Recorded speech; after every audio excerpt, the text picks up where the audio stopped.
Hello everybody! In this video I will show you all you need to know about the Assassin's Creed Valhalla before decide if you want to buy the game or not. This video includes the overview of the core mechanics of the game. Then at the end, based on the all showcased features, I will say my personal opinion on this game.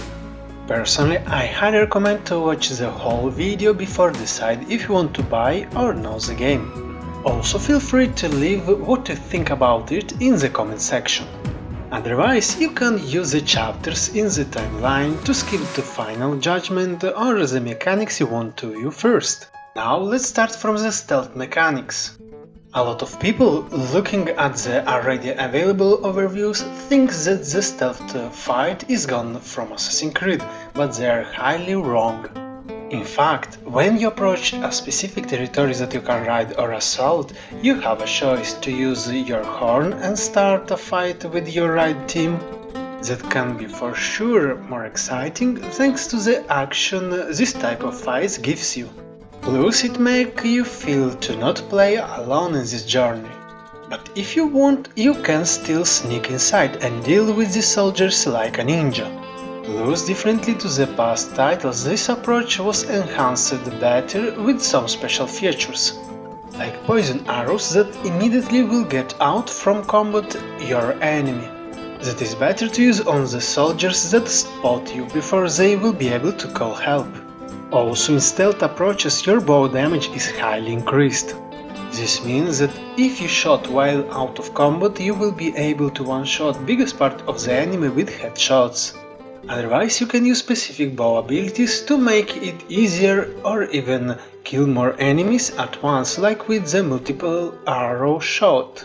In some cases, you can even use on your advantage the environment.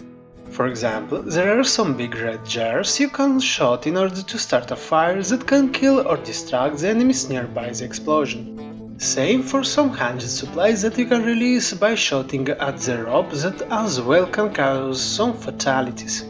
While speaking about the assassination ability, it as well available. In fact, normal soldiers can be instant killed while the elite require to bet a minigame in order to kill them. Plus, you can even use it to deal with bosses, if you manage to get to some high grounds position above them, and as well require to beat the minigame in order to succeed. But in some cases, if you manage to do so, you will save a lot of time beating the boss that can be in some cases too hard and time consuming. This means that if you master the stealth approach, you can skip some hard fights and even big battles. Another great feature that can help in stealth approach with enemies is to use your raven that allow you to see better their exact location and even to mark up to 3 of them.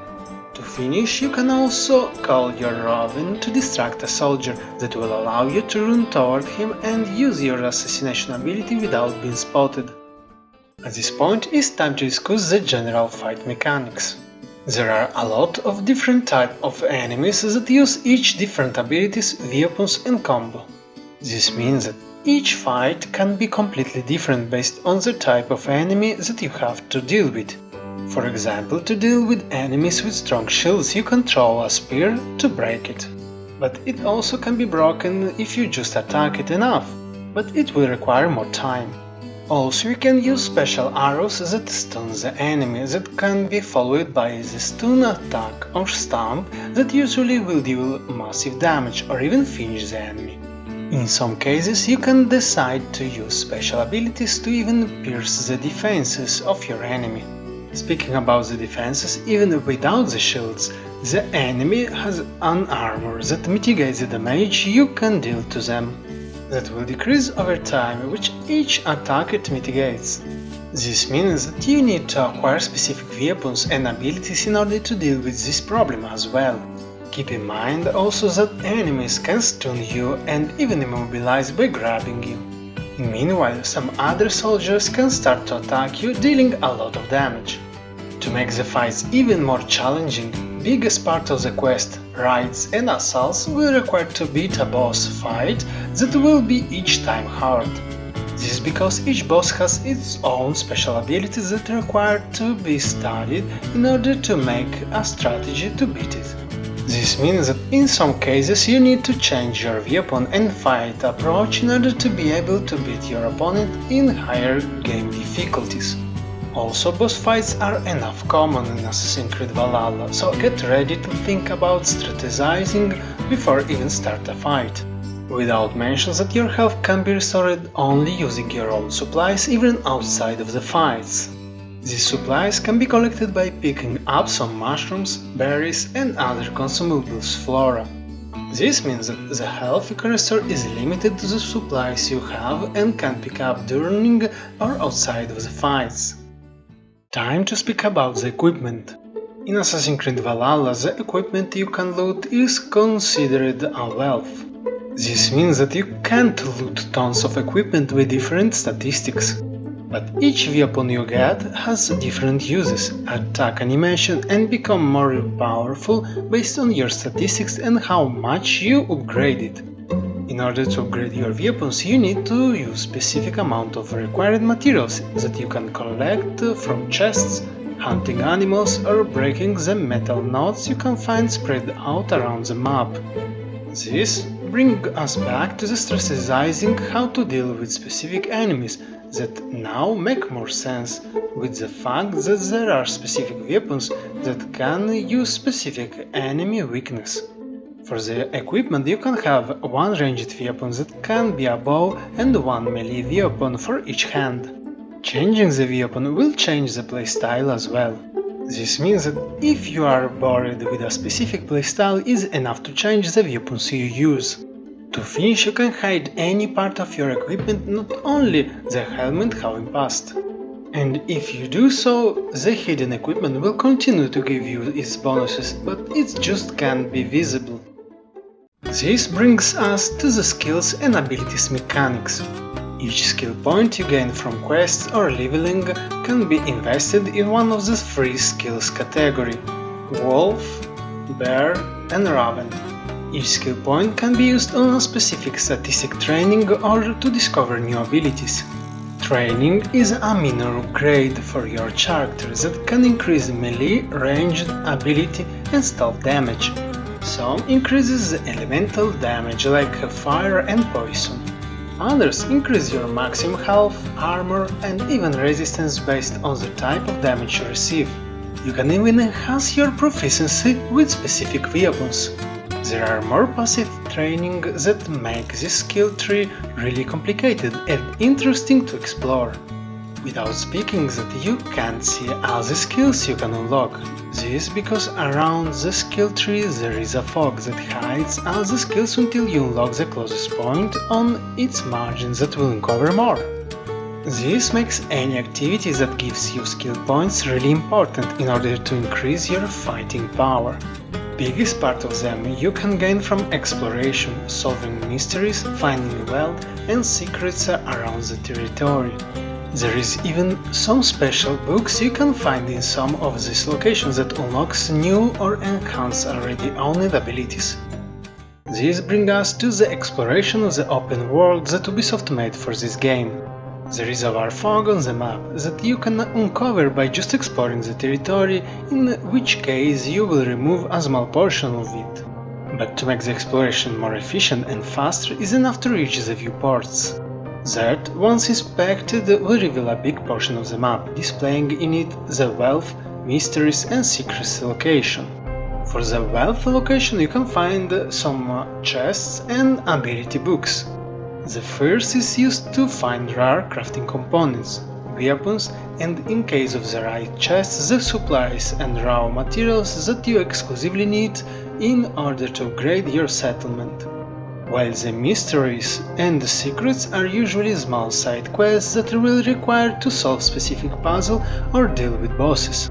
Each activity will give you at least one skill point, while in some cases, when you will find the special ability books, you can get more or even unlock a new ability for free. This makes exploration really important, in particular on harder difficulties. Differently to the classical side quest go there, kill and collect, this version of exploration is more similar to an adventure, making these side activities in some cases even interesting. This is because of the sensational discovery of new mysteries and stories behind the explored locations. Without speaking that a lot of these locations will require to solve some kind of puzzles that can be simply to find a key or something more complex like moving some shelves and destroy objects. Now it's time to discuss the assault and ride mechanics. For the ride is enough simple, you will find some villages you can ride that will be displayed in the map.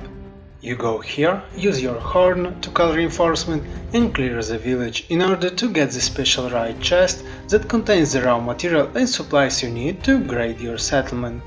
For assaults is more complex that probably will be only part of the main quest line. Before even starts the assault, usually it will require to weaken the enemy and make alliance with locals. This means that you have to do some favors to the local people that after will join your army during the assault. Once you did what required, you can start it. In the first phase of it, you need to get enough close to the castle walls that will defend itself with the rain of arrows. You can evade or use a shield in order to block them. In fact, during the assaults is a good idea to get a shield in your offhand to protect yourself against archers. Next, once you get close to the gates, you need to clean the area from soldiers in order to allow the battle ram to get enough close and start breaking the gate.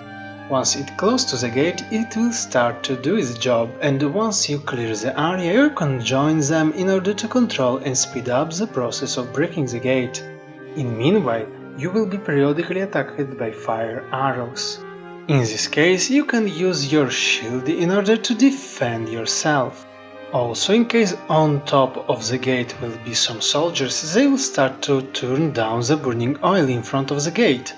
This will prevent your team to use a battle ram. To face these problems, you can climb the wall and deal with the soldiers on the other side. Otherwise, just shoot at the red pots around the oil siege in order to make it take fire, killing the soldier that uses it. After all your effort, once you open the last gate, you will need to face the fort owner that is a boss fight that you have to face alone. You can go directly to fight this person or just climb the castle and try to assassinate it if you want to skip the boss fight. Once done, you can decide the fate of the castle owner. This brings us to the storyline. This time Ubisoft worked more on the cutscenes, making a more immersive storyline. Plus, each choice has specific consequences. In fact, in case of the first assault, if you decide to spare Rude, it will come back making more troubles later on during the wedding, but you get the king's respect. Otherwise, you just kill him and get the king's disappointment.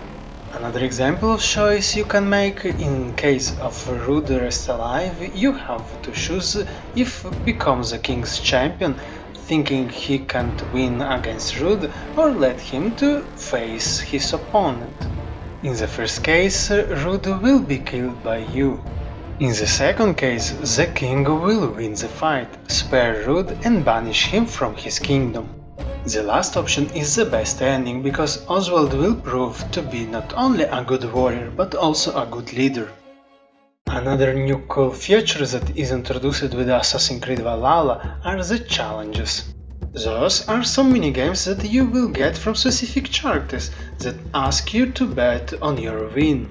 Those will require a good reaction like in the beer fight, some skills in aiming a bow like shooting at gyres while drunk, or even some rap fights. After all these mechanics are introduced, it's time to express my own opinion about the game. Assassin's Creed franchise get a lot of disappointment in past because they never changed the mechanics of the games, usually introducing low new features and reusing a lot of older ones. But after they introduced Origins, they keep adding new features in their best franchise, making it less monotonous and more interesting to discover. Sure, it's losing its initial purpose to showcase the battle between assassins and templars, but in exchange they give us some new mechanics and playstyles. This fresh content for sure is inspired from other games like The Witcher, Tomb Raider and Shadow of Mordor. but those mechanics combined make this title unique by itself. Personally, I usually loved the saga, but after Unity I get disappointed. In fact, after 10 minutes of playing Unity and Syndicate, I stopped playing those two games. But hope is back after all this work they're doing in the last 3 games.